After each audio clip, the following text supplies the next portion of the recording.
The Oyo State government has cautioned the federal government against what it described as attempts to mislead the public over ownership of some government properties within the state, insisting that the affected lands were lawfully revoked and reallocated after years of abandonment and misuse. The State Commissioner for Land, Housing and Urban Development, Mr. Akinfunmilayo Williams, stated this during a press briefing held at the ministry's conference room in Ibadan. News correspondent Shego Falomo tells us more. Williams, while reacting to a recent public notice issued by the Federal Ministry of Housing and Urban Development, which warned Nigerians against purchasing certain properties in Oyo State, claiming they remain federal assets.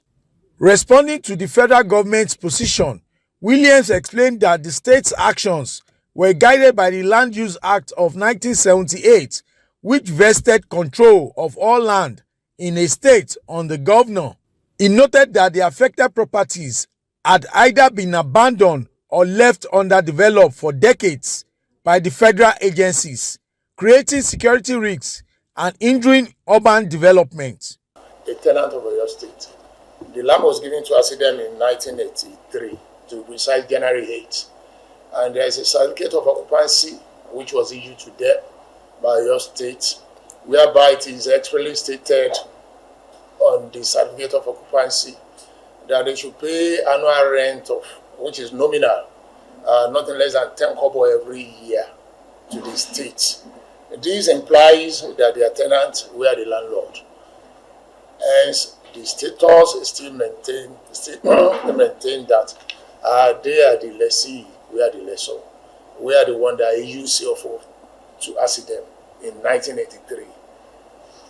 However, they operated for some years and later abandoned the site for over 20 solid years. Moved into action and appropriately assist them superintending ministry. The commissioner accused certain federal establishments of disregarding state planning laws, saying some had undertaken construction projects without obtaining the required approvals. He said some of the agencies assumed their status exempts them from complying with state planning regulations, and this is a clear violation of Oyo State laws. Williams vowed that the state will no longer tolerate such disregard for its laws, emphasizing that Oyo State will not step back or allow excesses of these agencies to continue to the disadvantage of the people. A big parcel of land which is undeveloped in Shaki right now.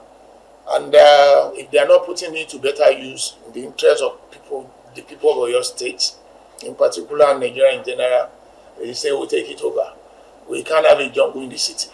When land are given to people, it's meant to be developed. And we should not forget the fact that Shaki shares boundary with the Republic of Benin and Kwara State. And we know the security challenges we have in Kwara now. So we are not going to encourage creating a home, an habitat for criminals that might be feeling it in Kwara State and come and take abode in Oyo State. So I'm using this as an opportunity to Federal Ministry of Housing and Urban Development to quickly put this undeveloped land, which has been there for pretty over 40 years, to use, or we take it over and put it to better use in the interest of the people of Oyo State. From Ibadan, Shego Falomo reporting for Galaxy TV News.